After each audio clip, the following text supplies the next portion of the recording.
All right, I believe we're live. Just check.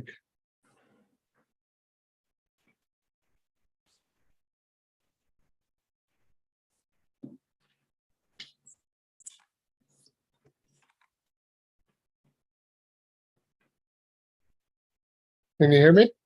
Yes, I can. Hello, hello. I can hear you. Can you hear me? Yeah, let's just make sure we're coming through on the apps, because it doesn't seem to be streaming properly.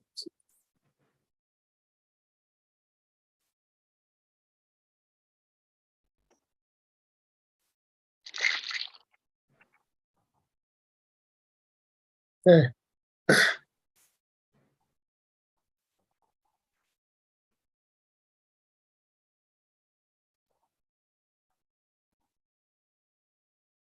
Just make sure it's up on our Twitter.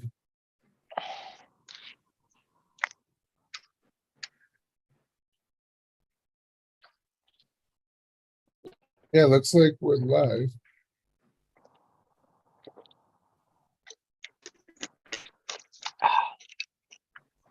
Hello, hello, hello, testing. Testing. Hello. Testing, testing, testing. I can hear. I can hear Krishna. I can hear you. Yeah, let me just make sure it's a little delayed, so I'm just making sure everybody's audio is coming through.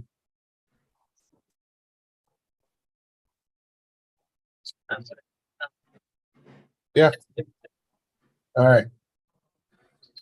We are live on all platforms. So Perfect. you want to share your screen again, Josh? Sure. From what slide do you want shared? Sorry, what'd you say, Josh? The thing cut you off. From what slide would you like it shared? I think the last slide was the quote, right? That's what we were. Yeah. That was the last slide of the presentation. Oh, okay. Yeah, maybe we can keep that up to kind of reference it. Think Okay. about it. It's a good quote. So let's see if it actually shows your shared screen. Should, but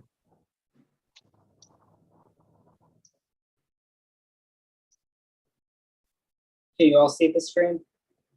yep. Okay. Yep. Okay, there we go. I think it is. Okay, perfect. So yeah, you can if you want to do a little intro and get us back in from the break. Okay, well, perfect. Well, welcome back, everybody, from the last episode we conducted yesterday, where we first talked about some not discussed colonial aspects last time, went into both Krishna and Pan's problem spaces and what they had come up with, and then kind of ended with a full-on scale analysis of what is anarchism, synthesis anarchism, constructing the anatomy of power structures and all of the adjuvant aspects that go into the construction of power structures, and kind of ended it on a somewhat haunting yet possibly beautiful note on what are some future ways of trying to construct our way out of the political, economic, cultural, and social hellscape that we're currently dealing with right now. So if that was a very good intro, then I welcome everybody. Perfect. Yeah, I think we're all caught up. So this quote by Bookchin, eh? We do not do the impossible, we shall be faced with the unthinkable. Exactly. It's definitely, one of the things that's, and I somewhat referenced this a little bit during the Marxism episode back in May, where I had talked about the history and the context surrounding Marx, particularly when it came to what was called the social utopians, or the utopian socialists versus the scientific socialists, which was Marx and Engels. It was kind of this aspect of like, oh, if you're too utopian in your thinking, it can be too idealistic. It's not going to work out, particularly with the strictures that we're dealing with. And very much so in the past, I've always felt that that was very much true, because people in the past were not dealing with such a catastrophe as what we're dealing with now. people were able to continue to postpone the things. They may not have wanted to postpone the decisions, but they were had to. And I think one of the big things that is jolting people towards why you see so many people on the radical sides on both the far right and the far left is because we're facing something that simply is not going to wait for us, which is the climate, no matter what decisions are being made. And so utopian ideals within a context in which we have no other choice than to act on something, whatever that action is going to be, I think is one of the fuels for this kind of radicalization on both sides of the political spectrum currently. And I think that's very much represented in that last sentence of Bookchin's quote. So you're saying it's like a double-edged sword, like it's something that can be easily appropriated and kind of weaponized in like the form of like a psyop, essentially, right? Yeah, essentially. I mean, everything can be, psyops. That's kind of what I was getting to towards the end of yesterday with what Bannon does, with what Klein does in her book Doppelganger. Is he has a very ingenious way of taking truths for the majority of people, because most people, regardless of if you're on the left or the right, kind of have a distrust of power structures, particularly after all of the revelations in the 70s with COINTELPRO and Vietnam and the Pentagon Papers and Watergate and everything, and taking that kind of truth that most people agree upon and then twisting it with certain falsities that then lead it back to this right-wing ideology. And that's kind of been the playbook of Bannon. So yes, there are people who twist these things. It is a double-edged sword.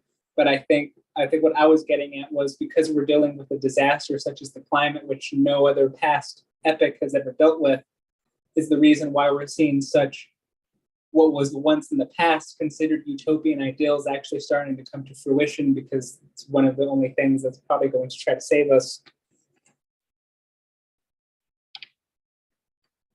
Yeah, I mean, like even the term, like, can we kind of dive into the term psyop a little as well, because it's one of those terms that kind of just seems a little, I don't know, a little ethereal, like little mythical in sense, like yeah.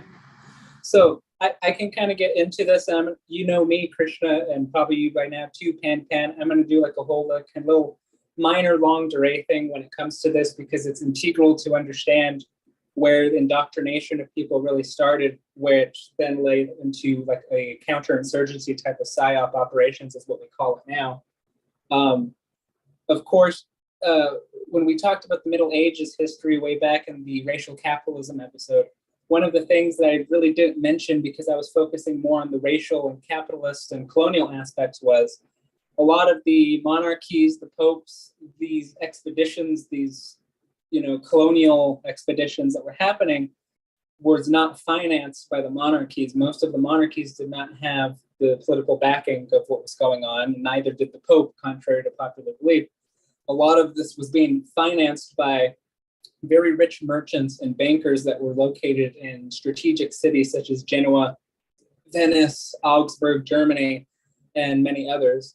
And because this entire system became pretty much financialized, a lot of these governments pretty much were in massive debt to the bankers. And so a lot of the rapaciousness that happened in terms of the massacring of the Native Americans with the encomienda system and everything with the Spanish, the Portuguese, and later the English and the Dutch, really came from the Christian beliefs of the Aryan, ideology that we discussed during the colonial episode, as well as the structural violence that was also imposed on the people who were committing the physical violence, which really shows you how twisted the entire system is of really forcing people towards, certain aspects. Now, of course, when you started getting into the early modern period and all of this financial backing was becoming more systematized, they had to come up with a very complete system of turning people pretty much into machinic objects. I had kind of alluded to this yesterday when we talked about science and the rationalization aspect of how science was used as a way of taking people's personal perceptions and experience out of the picture and specifically quantizing everything. And you have people like Galileo Galilei, Francis Bacon, Johannes Kepler, and many others who helped contribute to this aspect, Isaac Newton as well. This kind of helped stir the whole linear thinking aspect towards how specifically can we force people into actually working for us, because we need human bodies on the ground to actually do the work for us if we want to keep making capital accumulation. And two, to actually believe that the system, this power structure that we're developing, is the most reasonable system to do so. And the first way that they did this was, of course, building armies. I had talked yesterday that taxation and markets were initially built because they needed the armies in order to circulate the coins for the armies to keep growing bigger. Well, prior to the early modern period, we didn't have nationalism yet, because most of these countries were not nation states, they were city states, or at the most, they were empires that had various municipalities and principalities that were put into these massive territories. And so what these massive territories had to do was they were hiring mercenary armies. And mercenary armies were very, very dangerous, because anybody or a rival could easily go and pay off a higher amount of wage to a mercenary army in order to pretty much take them to their side. So you didn't have an army that was strictly dedicated to a particular nation state. And so standing armies were one of the things that were needed during this time in order to protect the interests of each particular nation state as nationalism started becoming enshrined. And so through this whole aspect of the military started these very, very coordinated efforts of how to use what we would call in the psychological literature, particularly behaviorism, operant conditioning methods, as a way of starting to condition people's bodies and minds into following as like a machinic type of consciousness, if you want, hence the mega machine vocabulary that I talked about yesterday. And, you know, one of these things was they took a lot of concepts from the Roman Empire. One of the things that the Roman soldiers used to have to do was, if one of the soldiers had acted out of place, they would run through a field with multiple Roman soldiers on either side of them, and each Roman soldier on either side of them would have to whip them or hit them with a pole on their back.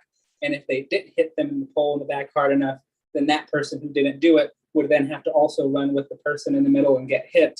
And it was a way of kind of turning the entire battalion into one mind, meaning that everybody would have to work together, and there was this reward, this punishment mechanism.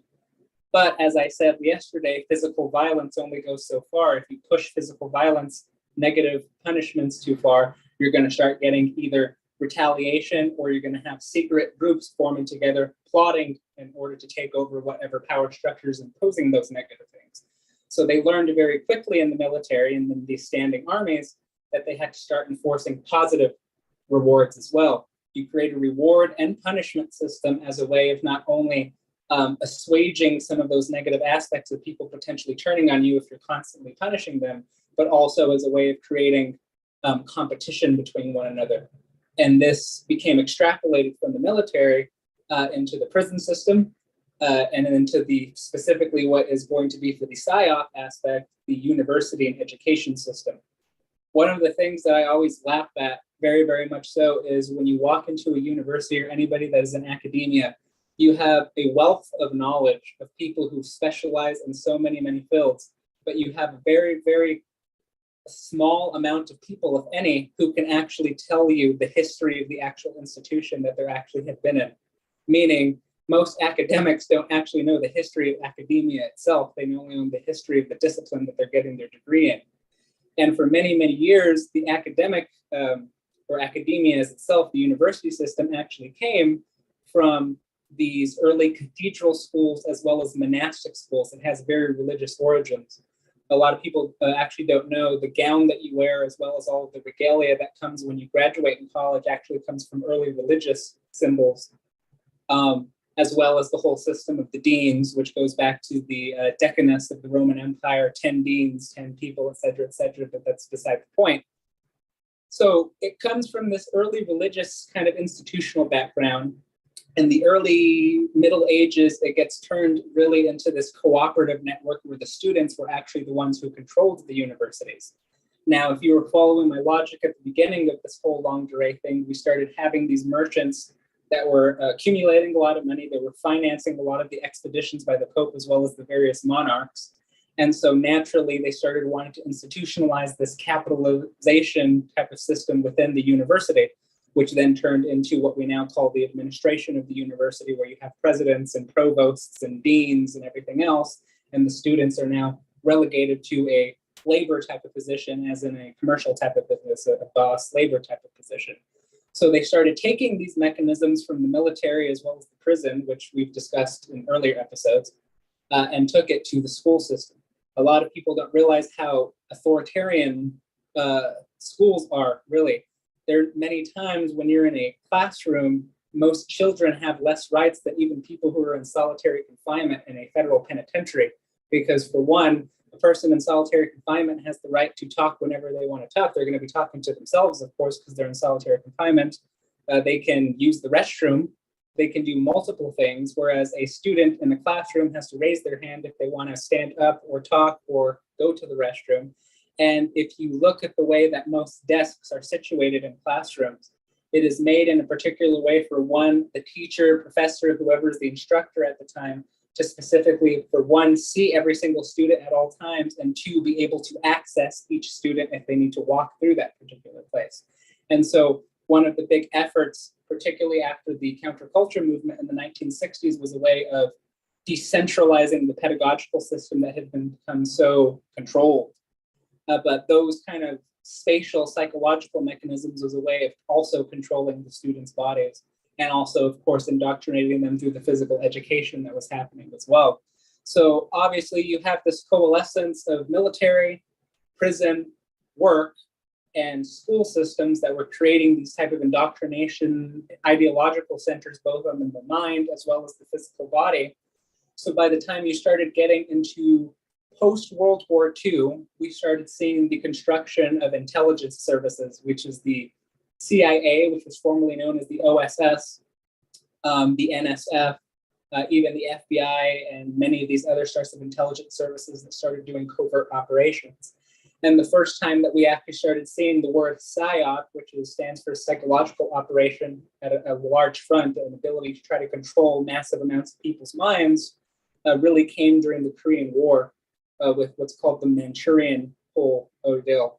They were actually starting to experiment, the CIA particularly, with trying to come up with various propaganda models. Of course, this goes back to media systems of how they were starting to control the people's minds as well with the filter of public opinion, but specifically doing it in a way against the enemy state to try to control people's minds, to try to dominate these other types of countries. And they took that type of psychological conditioning that they were trying to experiment. It became indoctrinated into the psychology field with MK Ultra and the LSD tests that were conducted late 50s, early 60s as well, and really got taken into further grasp within the Vietnam War and later wars that happened. But essentially, it is a very constructed effort all the way back from the Middle Ages through the early modern period to the modern period of using psychological warfare as a way of not only controlling the internal population, but also the external populations. So do you find that, or do you believe that a lot of this kind of just stems from Western schools of thought?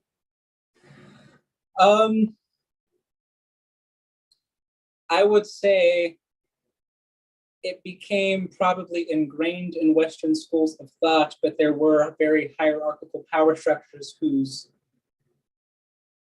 interests also went towards controlling people as well. So I don't think necessarily it was a Western construct, but I think it was institutionalized within the West and then spread through the colonial aspects.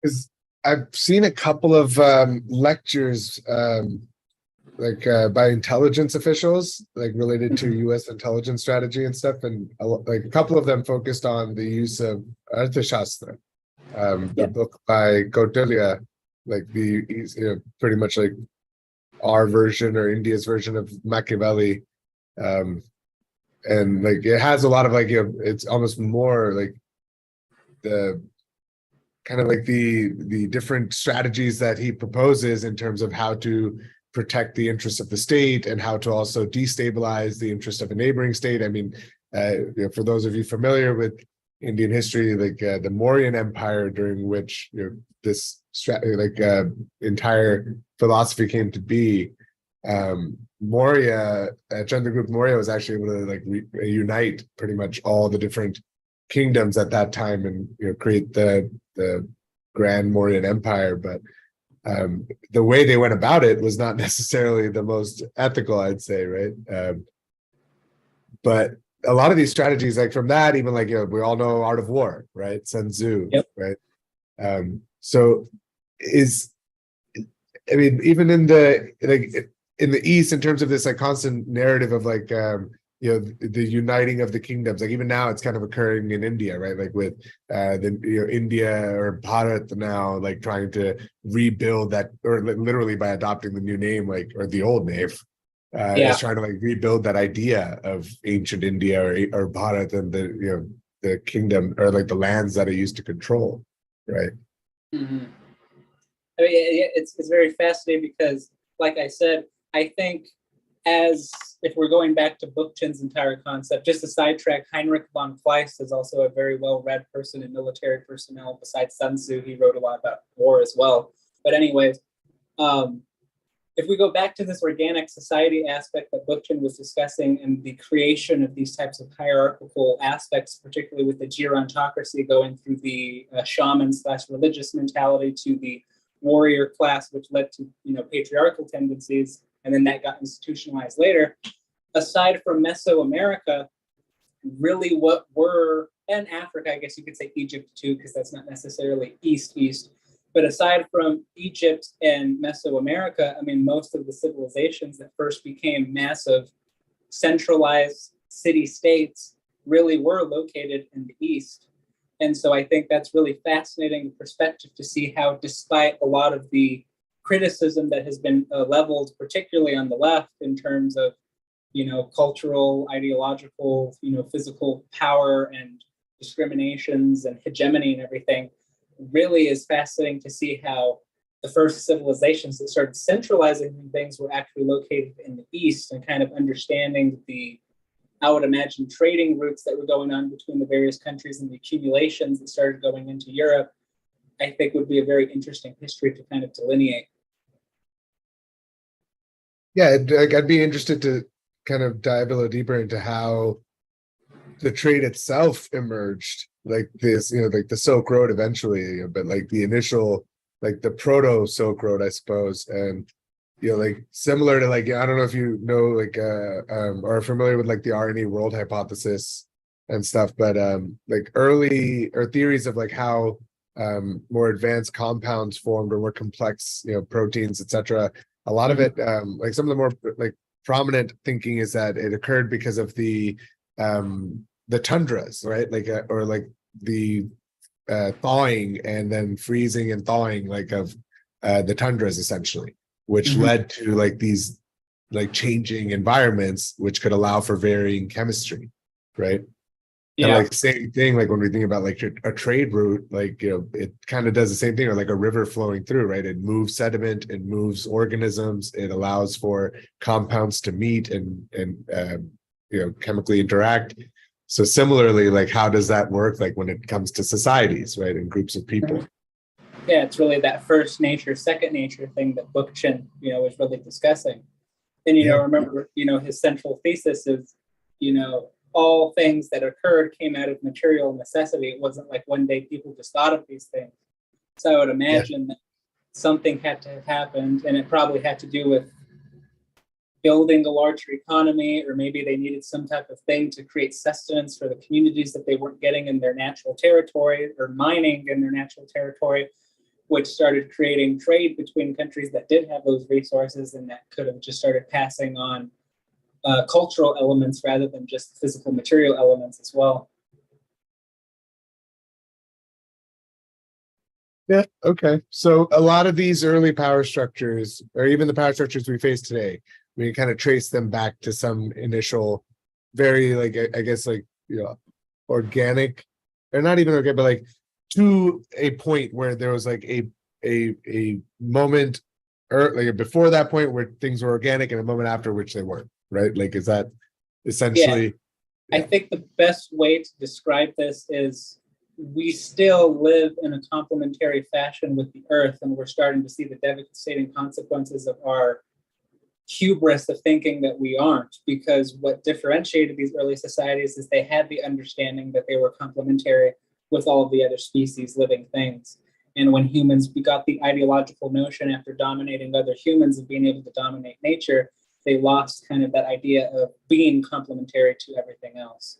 And so if you think about this organic thing as not kind of like this, I don't want to sound disparaging in this way, but this kind of shamanesque new age type of idea of how going back to like these early societies types of thing, if you see it through this complementarity kind of aspect, I think it makes a lot more sense, because really just like any other animal species, fungi, bacteria, whatever we're talking about, if other things stop functioning for us, we as a species are also going to start not be functioning as well. And particularly with these climate disasters that we're dealing with now, I think that's becoming more and more apparent as more and more destruction starts happening.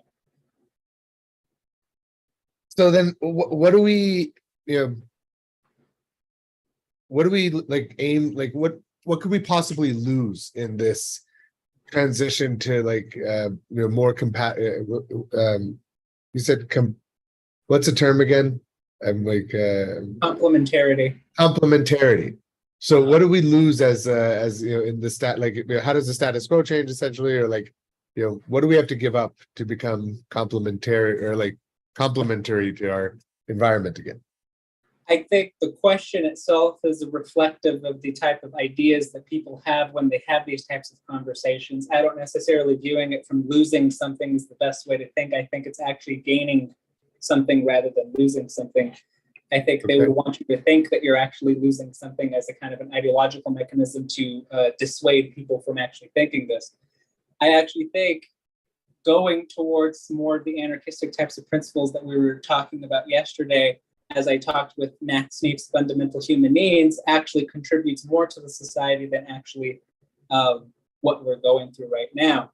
Now, obviously, there would have to be a lot of changes. People would probably have to relinquish, a lot of things. And I think that's what you were alluding to when you said losing things, like what Pan said yesterday. The convenience, of using like plastics, for instance, or other things that we see as convenient, excessive technology and things of that nature. But, just to give an example, if we're going to the use of fruct type of aspect where we're having this common means of production, but also just reaping the fruits of that labor, we have known for a very long time within the marketing industry that planned obsolescence is a very real thing. We have the technology to be able to make things last for a lot longer than what they do. But of course, businesses would go out of business if they weren't making things that were constantly breaking down. Well, of course, if the market's out of the question within an anarchist society, we would be able to make things that would last for a very long time. And those would actually be able to be used at a much higher and effective basis rather than constantly having to go for the next thing, the next thing, the next thing, like this whole iPhone bullshit thing that's going on with iPhone 15 when iPhone 14 just came out. So, that's one just such of many examples I could give of how you're not really losing something. Maybe it's this cultural consumerism aspect of, oh, I need the newest thing. I need the newest thing to keep up with the Joneses. But if you actually created things that lasted and were actually effective in their aging, you would actually be able to, one, reduce the amount of extraction that's being pulled from the earth, since that's been such a massive problem, and two, actually get the most utility out of the things that you need without causing such a massive ecological devastation at the same time. Yeah, so I was kind of playing like the devil's advocate and asking that, right? Like I asked that with a certain amount of like awareness, knowing that I was phrasing it with like the losing side of things. And I think like the reason is like that's, I think, like the general fear that I'll phrase it that way, right? Like amongst the people.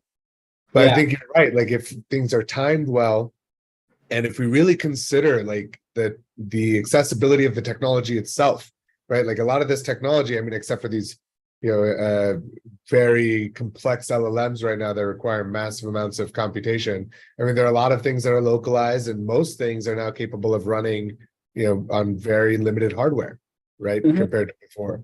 And so if everything is timed right and, designed and engineered right, then absolutely. In fact, like whatever illusion we have currently of material, like, abundance around us or whatever, like it's not, it's an illusion because we have limited access, right?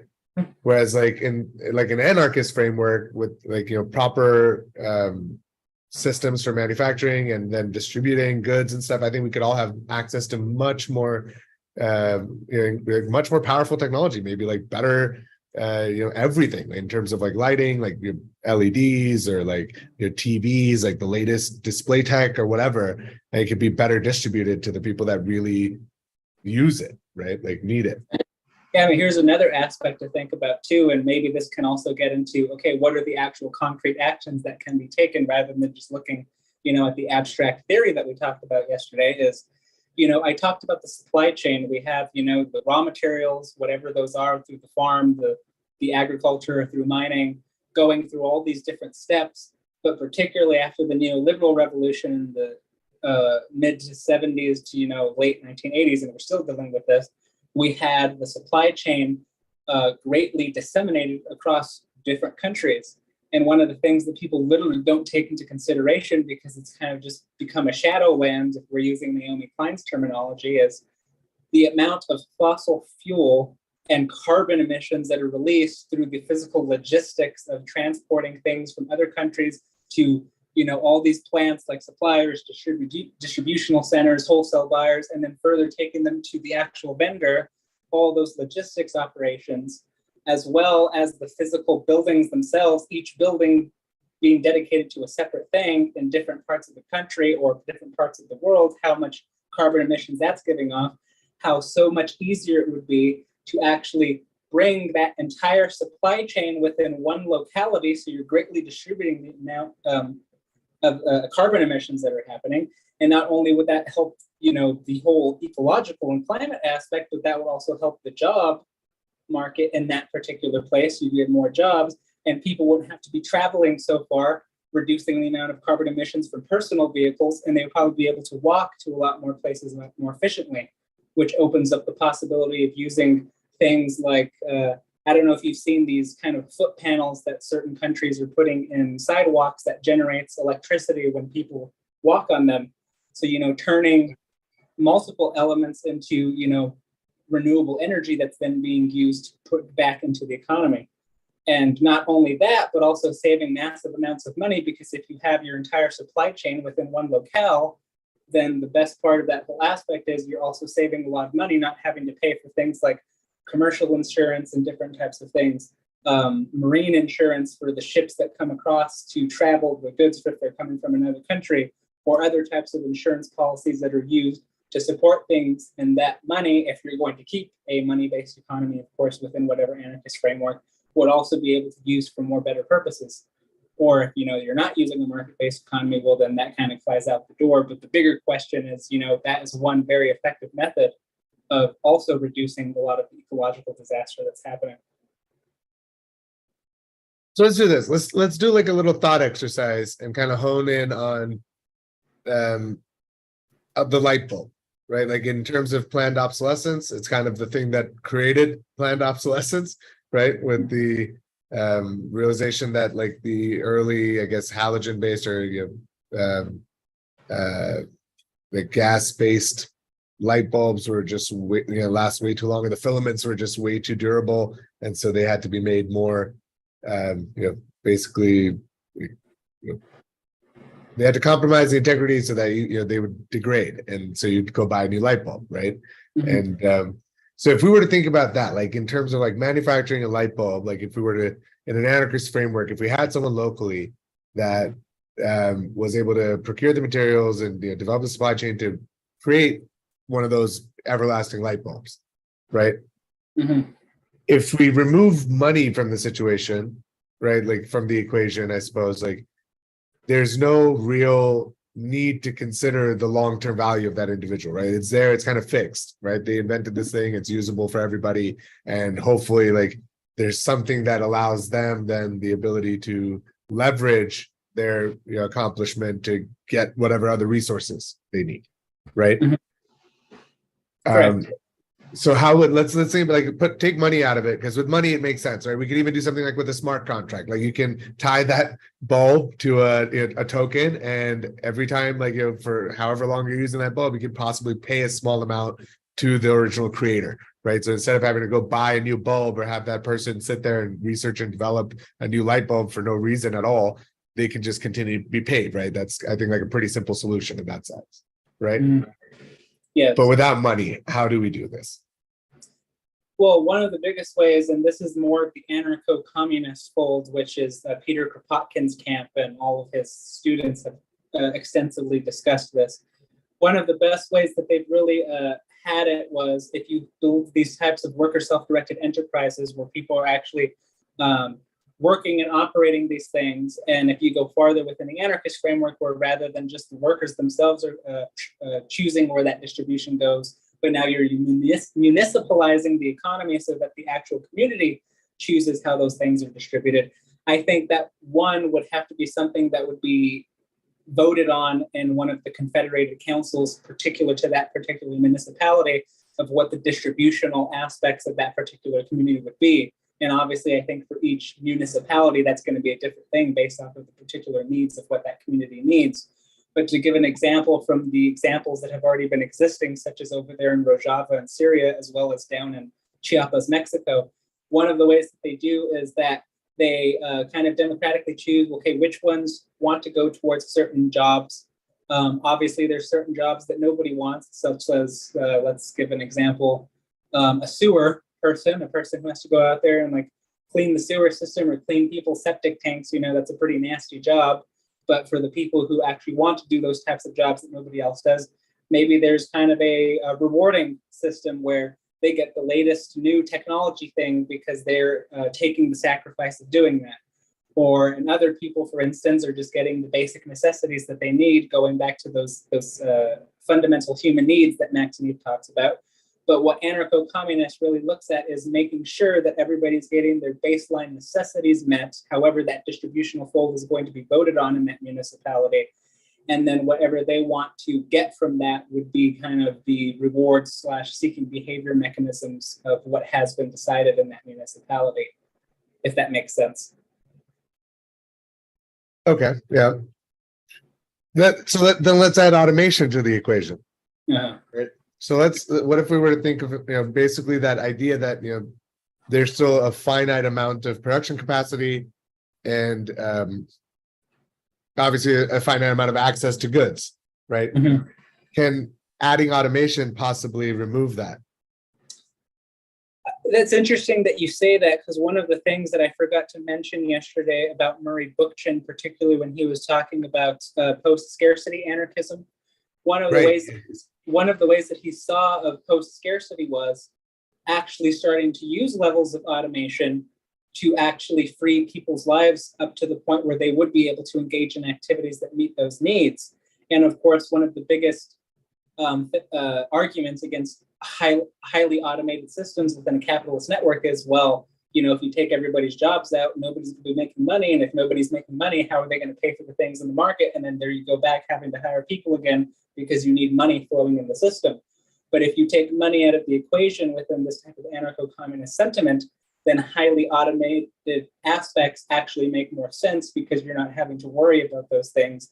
And rather, the automation is actually the one that's creating the post-scarcity itself, which would enable that distributional network to be even more effective than actual people on the ground, even though you'd still need people on the ground to, fix any of the things that may have gone wrong with the automated process at the same time.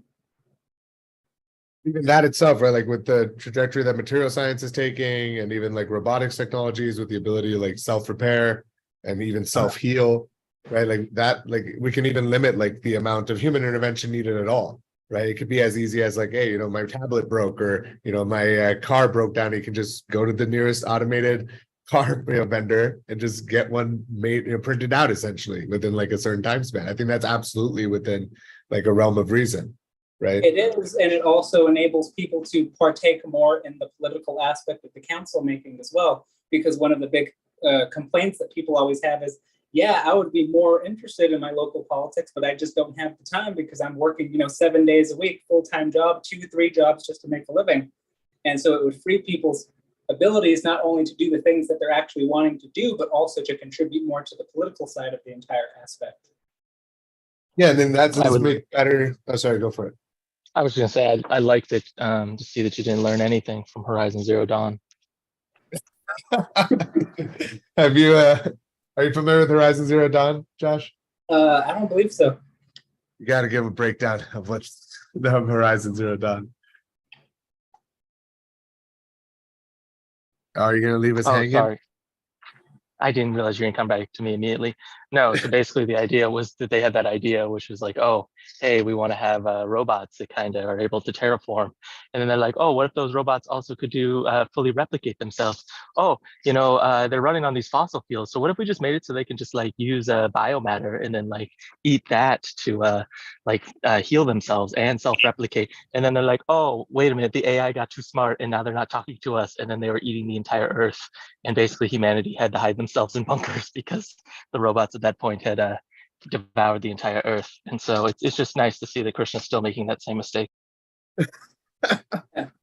It's fascinating you say that because it's funny, but at the same time, it also brings up another thing that I neglected to mention that most people are not talking about. And it's really this transition that's now happening to green energy, renewable energy.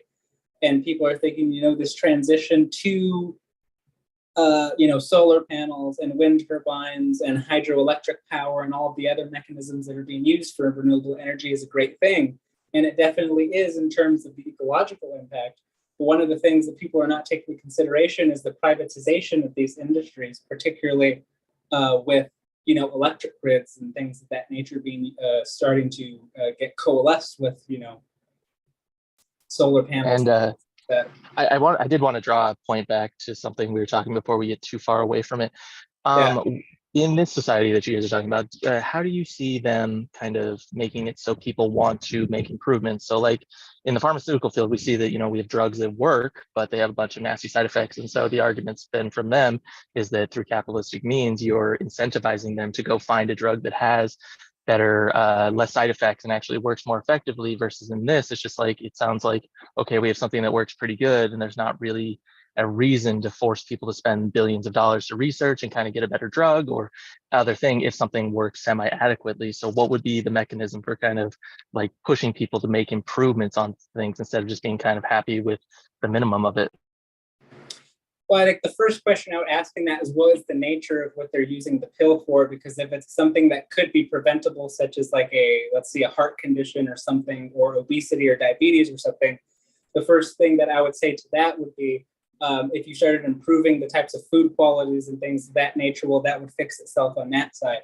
But if we're actually talking about like a congenital issue or something that they didn't have a control over, such as a more serious condition, this incentivization process, I think, would probably harken back to the whole sewage metaphor, but rather on the opposite side of jobs that people don't want.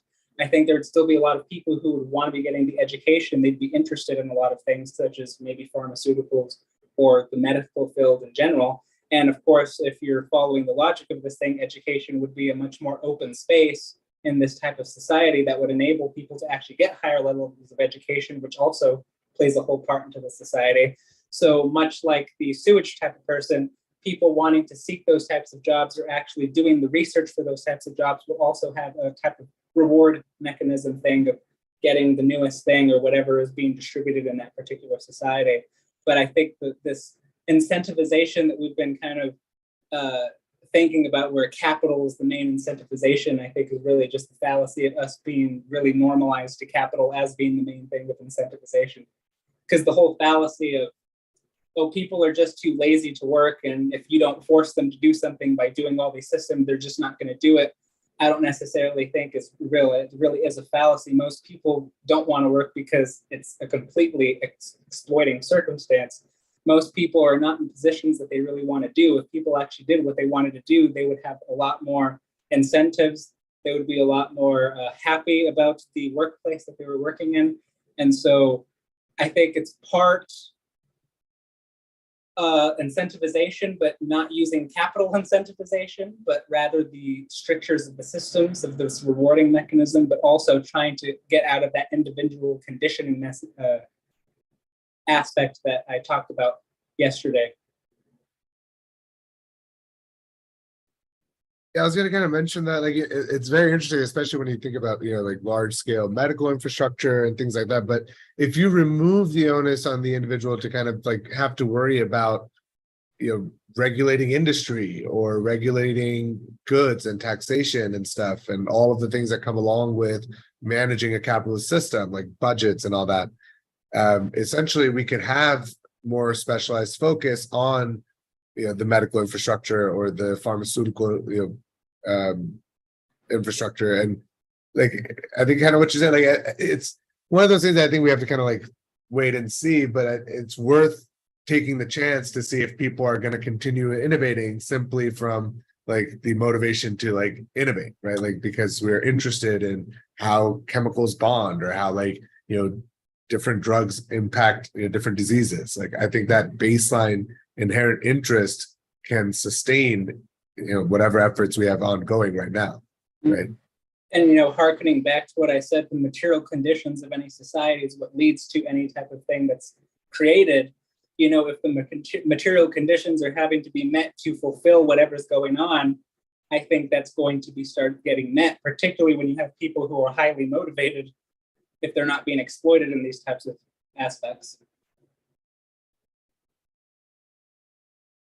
But to go back to what I was saying earlier with the privatization of renewable energy, I think this whole aspect that people are not talking about, that I know like AOC and them talking about what's called green capitalism, is really not highly being discussed, because if we do not seriously confront the idea of the privatization of renewable energy, we're not really totally getting away from the capitalist framework. We're just kind of perpetuating or out of there postponing the problem.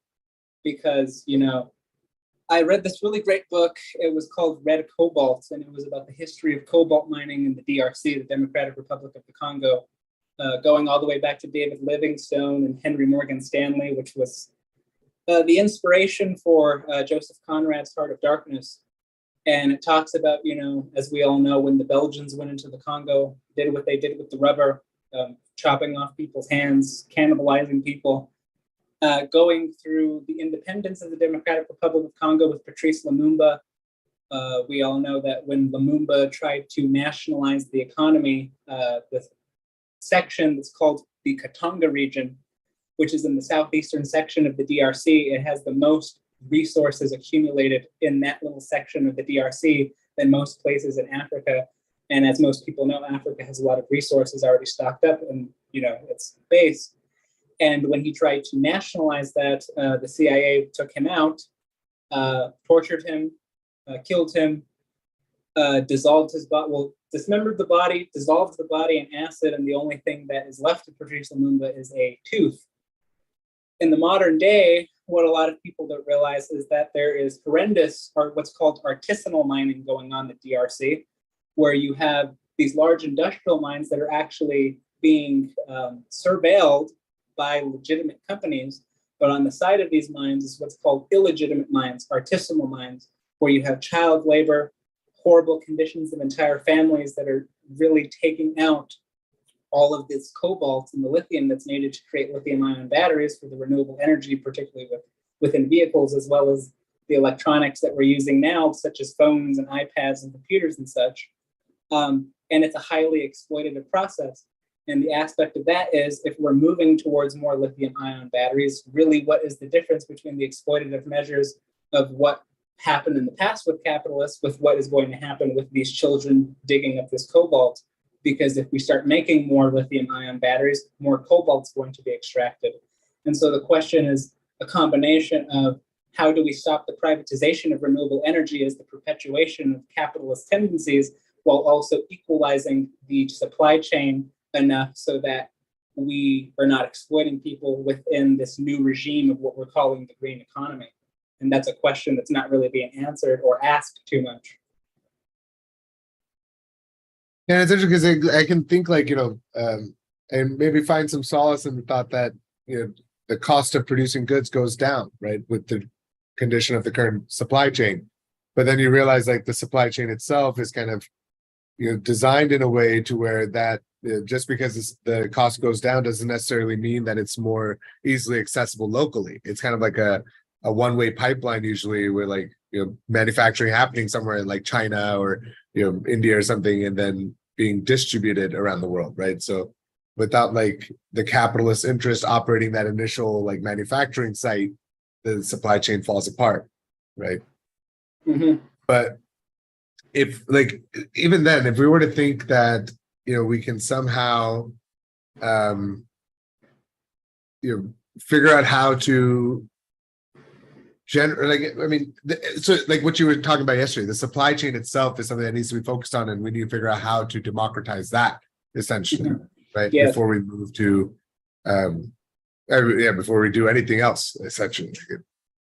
And so like if we were to focus on that, like if and one of the things like that can definitely solve a lot of that is material technology, like with material sciences, right? Like our ability to actually manipulate things, hopefully at scale, but down at like an atomic level or a subatomic level, right? And like literally like Newtonian alchemy or something, like make gold out of whatever we want to, right? Like if we reach that point, then that's solved. Like we don't have to worry about it. You could have like a local material, synthetic material plant or something. But in the short term, do you think that it's maybe necessary to appropriate some of these capitalistic tendencies or these capitalistic frameworks in order to just generate the knowledge base or the tech base or the code base required to then implement the proper confederal system? Absolutely. One of the things that I always loved about Noam Chomsky when people ask him about anarchy is, although we advocate for anarchy, at the same time, you have to be realistic about the fact that you can't destroy the entire system all at once. For one, it's just not going to happen with the amount of technology and warfare that has been constructed since the beginning of the Cold War. But two, even if it did happen, the only people who are going to be the most affected are the people who are the most disadvantaged in the communities, because those are the people who are actually relying on things like welfare and things from the state to keep them going. So if you are trying to destroy an entire system and not replace it with something that's just as functional, you're going to be just as devastating as the system that you're trying to take out. And if that means having to co-opt some of the tools of the system in order to create that transitional mechanism, I think that is a very highly cogent argument to make. All right, then. I think that's kind of like our objective, right? Like what we're trying to do with the corporate approach to making it automation accessible, and then like eventually kind of like having the company commit seppuku or something, like, and cut off the head of the dragon. Like that's the goal, right? Like if the automation is adequately invested in, it should be fairly self-sustaining. At that point, you shouldn't need a bulky overhead or administrative structure to operate and to manage all of that, right? Yeah, and so can a company evolve to like basically have an apoptosis component to it, right? Like that's like kind of like how we've been focused on modeling it, like an organism. Like how can we have this this institution live out its lifespan as an organism and eventually reach a moment of apoptosis where it relinquishes whatever resources it needs to operate at this high level in order to allow like this baseline operation to continue, or to distribute that amongst other better operations, right, when needed. Yeah, definitely. Yeah, I mean, I started this whole thing with you're starting to see these really radical type of tendencies starting because we're dealing with a situation that simply is not going to wait for us anymore. You're starting to see this type of mentality, particularly with the strikes that have been happening in the past couple of months, particularly with this massive one with the UAW strikes. I mean, I think that's a very interesting conversation to get into about this new stand-up strike method that the president of the UAW union, Sean Fain, is doing. Yeah, what is that? I'm not familiar with it. So it's a new method of union, or rather strikes, that Sean Fain came up with, where the old method of trading union strikes had to do with all of the people who were part of the union leaving at once, striking at once. And what that did was it kind of actually worked against the workers, because if you had a highly legible job market, they could just replace their positions, or it would just prolong the process.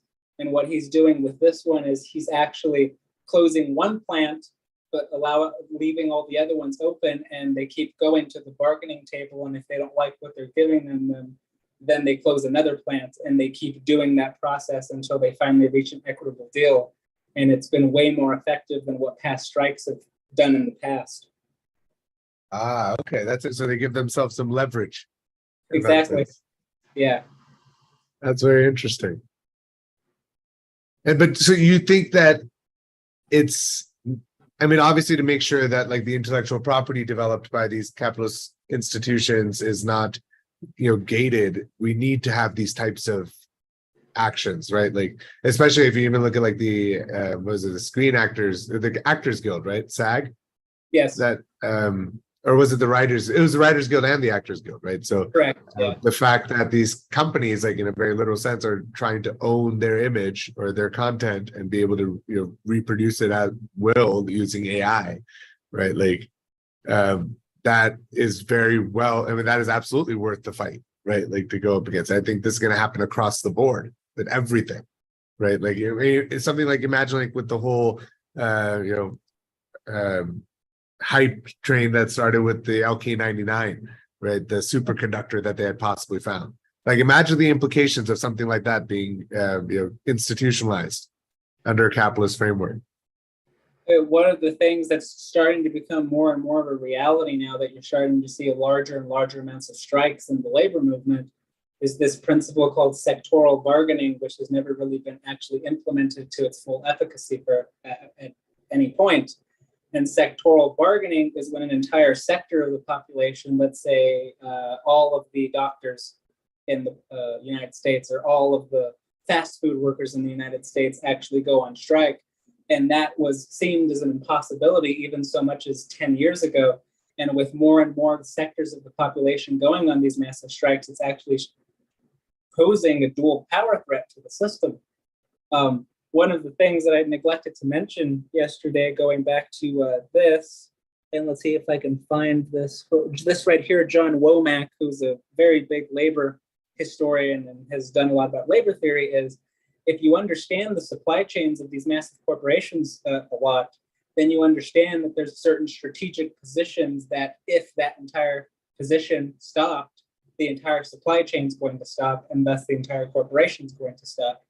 And with more of the sectors starting to go on strike, more education in terms of how all of this works, and as well as the historical implications of because the corporations wanted to make so much money, they centralized their supply chains so much that they created this kind of fault line for themselves.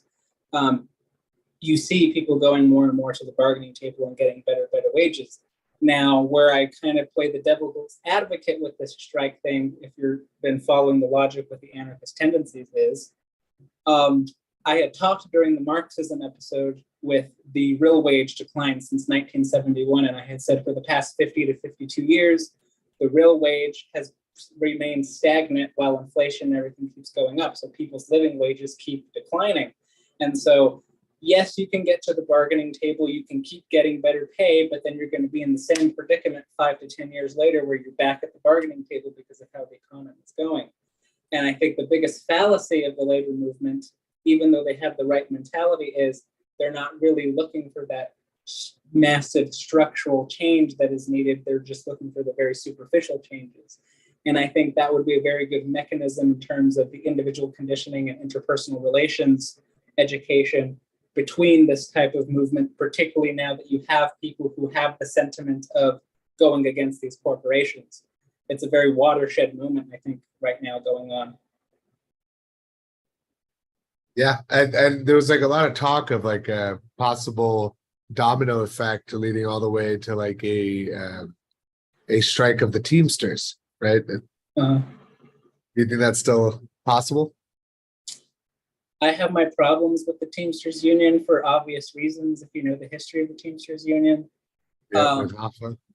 With Hoffa and just the general organized crime thing that happened with them.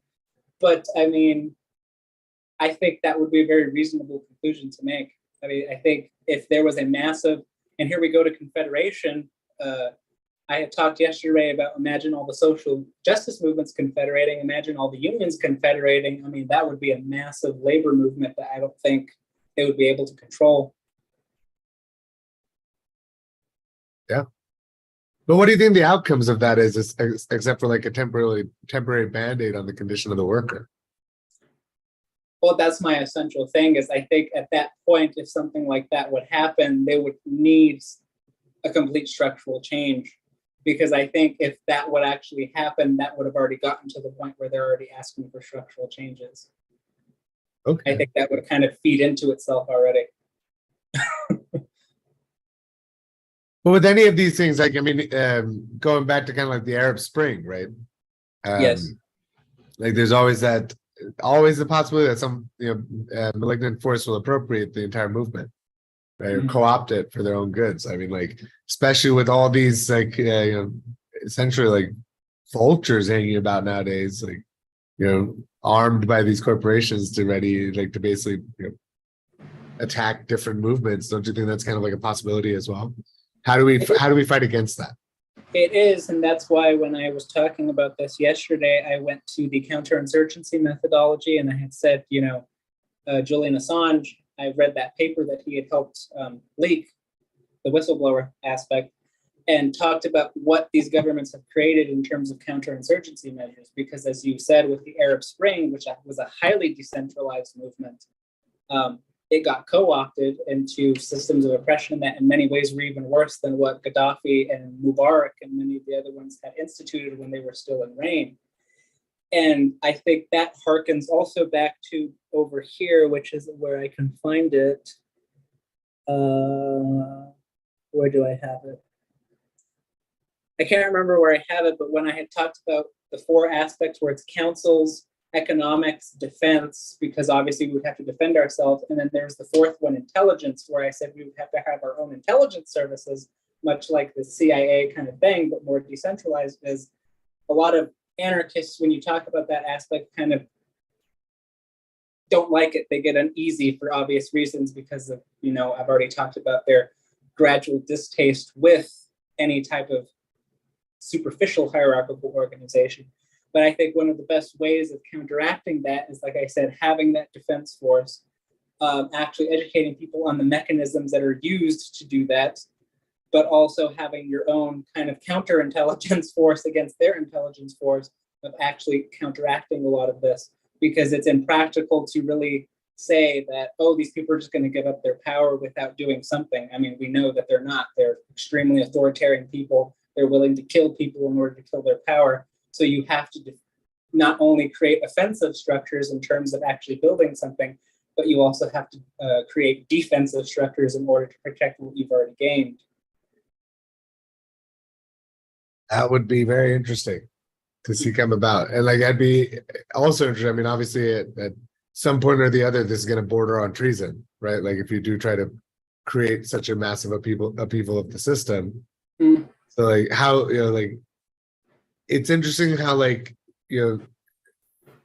organizations like ours or like others that will come about will figure out how to navigate those those sentiments essentially from the system.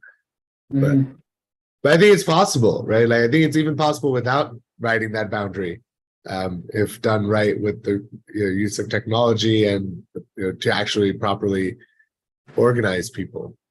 See, and that's where I kind of want to jump in and ask you a question now, Krishna, because I had already hearkened this back yesterday, but I really want to hit on that point of using the blockchain technology and the DAOs in a very effective way within this type of framework. Because like I said, I've only seen one dissertation on it, and I think it's a very fruitful conversation that needs to be discussed on a much wider level. Yeah, so like the beauty of the blockchains, I mean, like the traditional blockchain, like what you are familiar with Bitcoin, that is essentially just a response to the banking system, right? Yes. Like, but with the virtual machine paradigm that was launched with Ethereum, and the ability to deploy smart contracts and to actually compute in a decentralized way, I think that is very important. And with that, we can actually start building organizations or institutions like we've been discussing till now. And provide a very reliable and essentially hack-proof framework that they can operate on, right? So like, I don't know if you're familiar with Ethereum, but essentially it's that, right? Like it's Google Cloud or Amazon Azure or, or sorry, that's Microsoft, Amazon Web Services. It's these cloud platforms, but made public, right? And decentralized. So anybody, like, especially with the updates that they've made recently, we should be able to deploy full apps, like complete, software suites on the decentralized virtual machine, right? And so I think that is like where all of this becomes very, very reasonable to implement, right? With when you're talking about the federal system, you're talking about councils having multi-sig wallets that can control different smart contracts that are themselves governing the allocation of resources or the access to certain types of production facilities. I think we can really get to that type of framework without shaking the entire system too much. And we can just do it by using the stuff we've built out, right? Like DAOs are the council, right? Essentially. Exactly.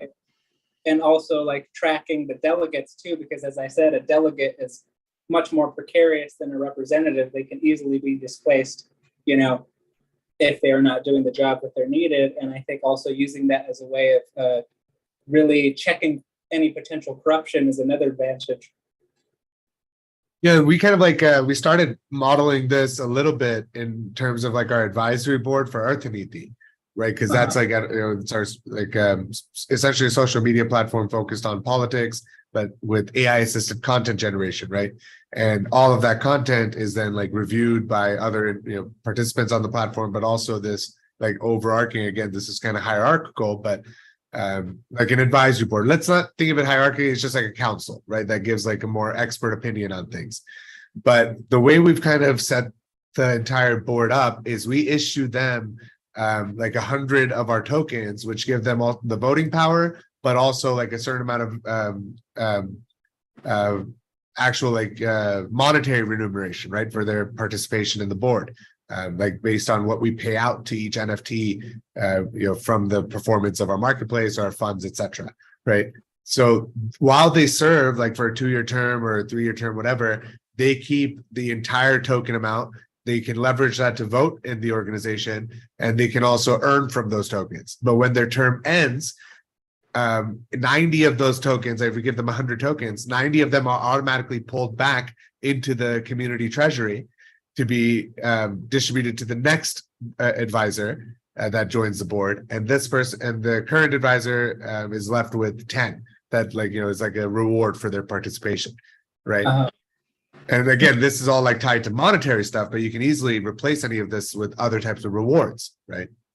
Yeah, that's interesting. Yeah, gonna have to talk more about that. Yeah. But I think we can use this tech, and that's not maybe the optimal model, but it's a start, right? Like you can definitely like figure out how a council will operate. How can voting be determined on there? There are different frameworks for that. Like even how like DAOs should be organized, and like is the vote weighted based on like an individual token that you hold, or like multiple tokens? Like you can weight the vote, or you can have it egalitarian, however. Right. I mean, if essentially if you start weighting things, then you have a hierarchy that forms, right? So you want to avoid that. So yeah, it's something interesting. It's definitely something that requires a lot of conversation, but we're there. The tech is there. Smart contracts are versatile and reliable enough to actually start implementing a lot of this. Mm-hmm. No, yeah, definitely. That's just the big thing that popped out in my mind, because the only place that's really done this is what's called the new municipalist movement in Spain, because Spain has like some of the most radical workers in the history of the world in terms of just the labor history that has happened there in Spain. And they have started to implement these kind of municipal systems, particularly in Catalonia and Aragon, and mixing it with decentralized technologies like open source technologies, as well as now with DAOs too. So we're starting to see some communities actually implementing this synthesis between these two types of ideas. Yeah, but I think we still need to develop like a more decentralized blockchain, right? Or a better virtual machine. Like the Ethereum one right now, it's still fairly centralized, right? It's run by like Ethereum Labs, and they propose changes and actually update it as they wish. But we need to work towards more localized blockchains that are, more localized virtual machines, right? Perhaps that are then chained to a larger ecosystem. Yeah. But I think like we have an entire technological suite being built out to address something like this, like the development of a confederal structure. And that would kind of be a job that could be taken up by one of the software engineers that may be in that community, or a computer programmer, and that would be something that they could contribute to within that particular distributional system that we were mentioning earlier, with how the economy would work. Yeah, exactly. And a lot of these things, like it's kind of like clockwork, right? When they're set in motion, especially a well-defined smart contract, it doesn't really need much, right? In terms of like, maintenance or updates. In fact, a lot of them are immutable. Like you can't, I always get that wrong. Immutable is you can't change it, right? Or is immutable. Yeah. So like a lot of them are immutable. So like once they're deployed, they continue to operate, without any external input.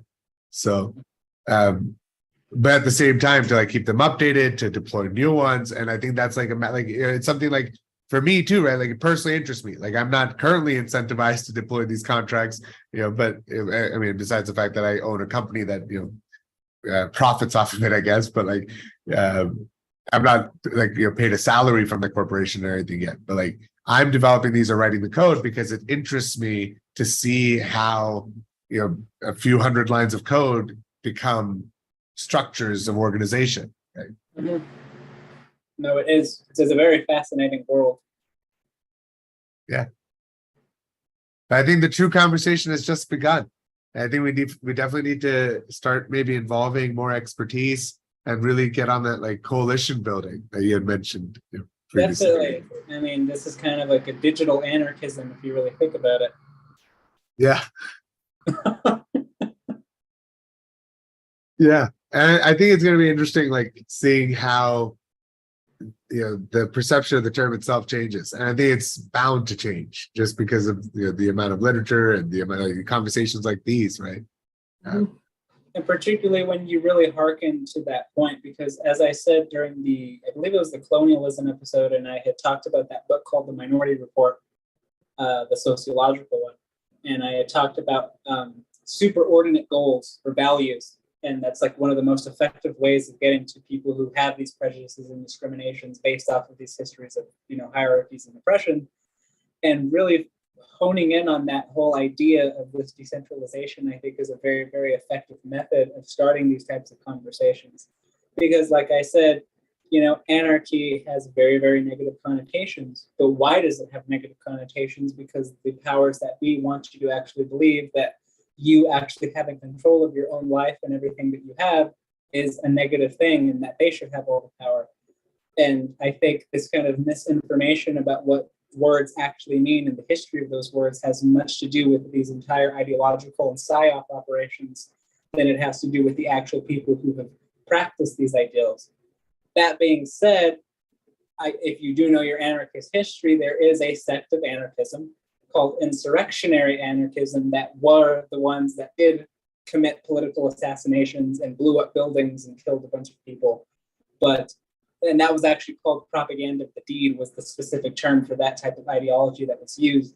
But as power started getting even more centralized and they started developing intelligence services and state apparatuses that were designed to take these types of anarchists down, that's when the kind of critique went more towards the structural conditions, because they saw that violence was just as authoritative as the actual systems that they were trying to deconstruct. A little known fun fact, Interpol is actually created as a way of trying to control the insurrectionary anarchists in the late 1800s, because so many leaders such as President McKinley, who got killed by Leon Cholchkitz in 1901. You have King Umberto of Italy that got stabbed to death. You had the King of France that got stabbed to death. You had, Franz Joseph Ferdinand, he got killed by an anarchist. There were so many leaders that were being killed by anarchists that they developed Interpol as a way of trying to create a counterinsurgency effort against them. And so I'm not trying to completely say that all anarchism has not been filled with violence. You did have the period of violence, but the large majority of anarchist praxis and theory has largely been focused on much more egalitarian measures than what has been used in the modern day. Yeah, I feel like something new needs to be coined, like not in terms of like anarchy itself, but in terms of like, in the creative utilitarian framework that we're working on, we've included anarcho-syndicalism, but like a new, hyphenated term like that keeps the anarcho, but I don't think syndicalism is it. I think even Chomsky's come to that conclusion eventually, right? Like he did, yeah. One thing that Chomsky, and that was the biggest thing with the anarcho-syndicalists, was they were slightly more radical than the Marxists and the communists, but they strictly only focused on class hierarchy. And that was one of the big problems with the syndicalists, is they thought, oh, if you only focus on class, everything else was going to fall into line, and it just never happened. And Chomsky used to propose libertarian socialism as a different term for anarchism because of the negative connotations. But as we already know, libertarian has also been co-opted by the powers that be.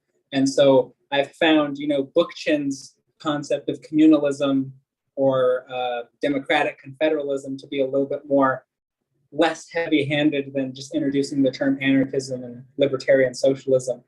Although you do get kind of a little tickle when you do talk to people about certain things and you don't really say what the political ideology is, and they may be a little bit more right-leaning and they agree with everything that you say because it's like and then all of a sudden I'm like, yes, this was all anarchist thinking, and they're just staring at me like a deer in headlights.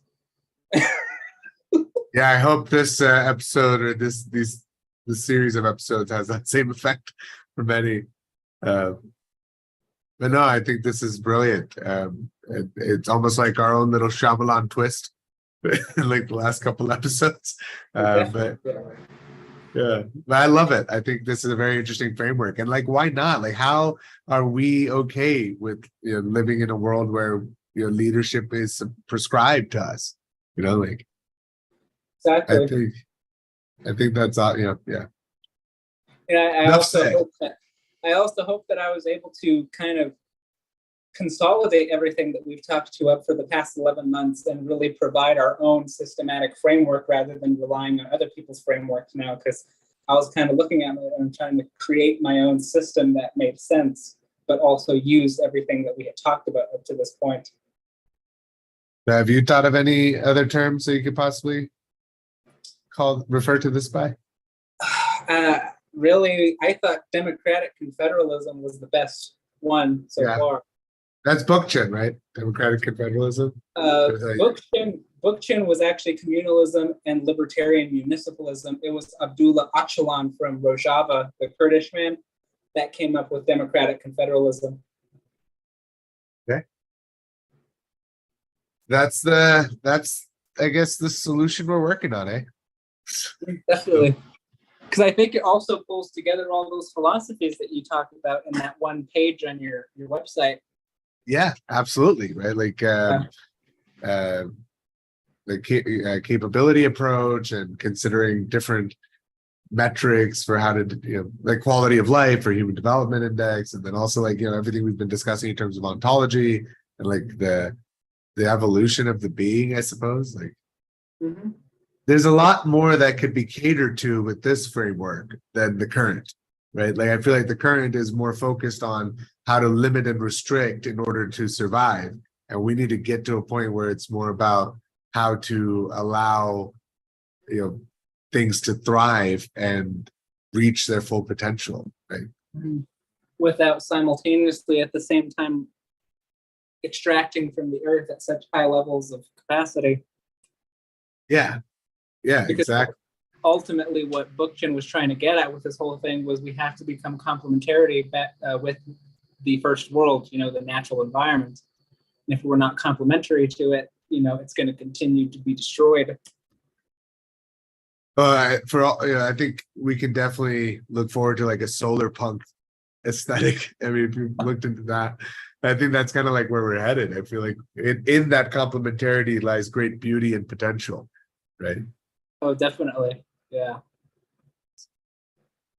Let's strive for that under a democratic and federalist framework. All right. That would be interesting. Yeah, a That'd be solar great. punk future. No, I'm kidding. So yeah, let's maybe give it a pause here, and then we need to maybe continue building out those problem spaces now with the more focused approach. And Yeah, definitely. Did you all have, before we do that, just kind of like maybe close everything out? Was there Yeah. any questions that anybody still had about anarchism, or if they wanted me to go over any of the other things that we did talk about yesterday as like a refresher? I'm okay. Good to go. Pan. Yeah, no, you do a great job of leading it, so it's very clear by the time that we get to the end. Like I said, along the way, it can be very winding, but the journey is the most interesting part because the destination seems to be like it always lines up with whatever we're discussing for the most part, which is always the most fascinating part. It's like how is Josh going to get us where we're going? It's always amazing to kind of see that. It's this weird thing. I never thought about it until one day one of my professors said, Josh, you're a really dialectical thinker. And I was like, what do you mean by that? And he's like, you don't have, like, you do have everything completely structured, but the way that you present things is like you build on something and then something else organically comes out of that idea and that still leads to the end point that you're wanting to go to. And it's like a long dialectical aspect. And I was like, oh, that's a very interesting way of like phrasing it, dialectical thinking. Yeah, it's funny because you're always just like, okay, this doesn't seem like it's going to connect with what you're saying, but trust me, we're going to get there. And then eventually it does loop back to kind of what we were discussing. Yeah, thank you. Okay, perfect. So then we'll have this kind of as our frame, and then the next time we can meet, it'll probably be informing more of maybe what you all were thinking, and maybe even add a few other things that contributes to the problem spaces. Absolutely. Yeah. Okay, perfect. Well, then I can do another outro so we have that done. Yep. Awesome. So thank you for joining us on this other aspect on whatever you want to call this, anarchism, libertarian socialism, democratic confederalism, or whatever term we might come up with. And this kind of framework of what we're going to now use to try to build towards a better society and actually implement structural changes within this framework of what the utility company is already doing within the digital space. I'm Josh Sanchez, and thank you for joining us once again. Thank you, everybody. All right. Stopping the recording. Stop the stream.